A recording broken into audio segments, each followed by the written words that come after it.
నమస్కారం అండి, నేను డాక్టర్ దీప్తి. చాలా మంది ఏ టైంకి పడుకోవాలి, ఎంతసేపు పడుకోవాలి అని అడుగుతూ ఉంటారు. యూజువల్లీ బిఫోర్ 10 పడుకొని 6 లోపు లేవడం అనేది మంచి హ్యాబిట్ అనమాట. ఒక 1 అవర్ అటు ఇటు అవ్వచ్చు, పర్వాలేదు, మేనేజబుల్. కాకపోతే మిడ్ నైట్ కంటే ముందే పడుకోవాలి. ఎందుకు అంటే ఇది మన సర్కేడియన్ రిథమ్, మన బాడీలో ఒక బయాలజికల్ రిథమ్ ఉంటుందండి. ఆ రిథమ్ కి మ్యాచ్ అయ్యేటట్టు మనం మేల్కోవడం, పడుకోవడం, తినడం చేస్తే మన మెటబాలిజం అనేది దానికి మ్యాచ్ అవుతుంది అనమాట. అయితే పడుకునే ముందు కొంతమంది కొన్ని తప్పులు చేస్తూ ఉంటారు. దాంట్లో డూస్ అండ్ డోంట్స్ చెప్తాను.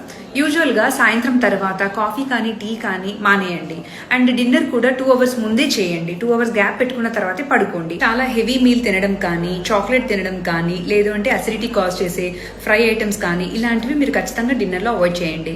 బెడ్ మీద పడుకొని ల్యాప్టాప్ కానీ, ఏమైనా గ్యాడ్జెట్స్, ఫోన్ చూడడం కానీ మానేయండి. పడుకునే ముందు ఆల్కహాల్ కానీ, హెవీ ఎక్సర్సైజ్ కానీ అవాయిడ్ చేయాలి. మీరు పడుకునే ఎన్విరాన్మెంట్ డార్క్ గా, కూల్ గా, పీస్ఫుల్ గా ఉండేటట్టు చూసుకోండి. ఎక్కువ నాయిస్, లైట్ లేకుండా చూసుకోండి. పగటిపూట పడుకోవడం అవాయిడ్ చేయండి. అండ్ ప్రతిరోజు ఒకే టైం మెయింటైన్ చేయడం వల్ల మన బాడీలో ఆ రిథమ్ అనేది మెయింటైన్ అవుతుంది అనమాట.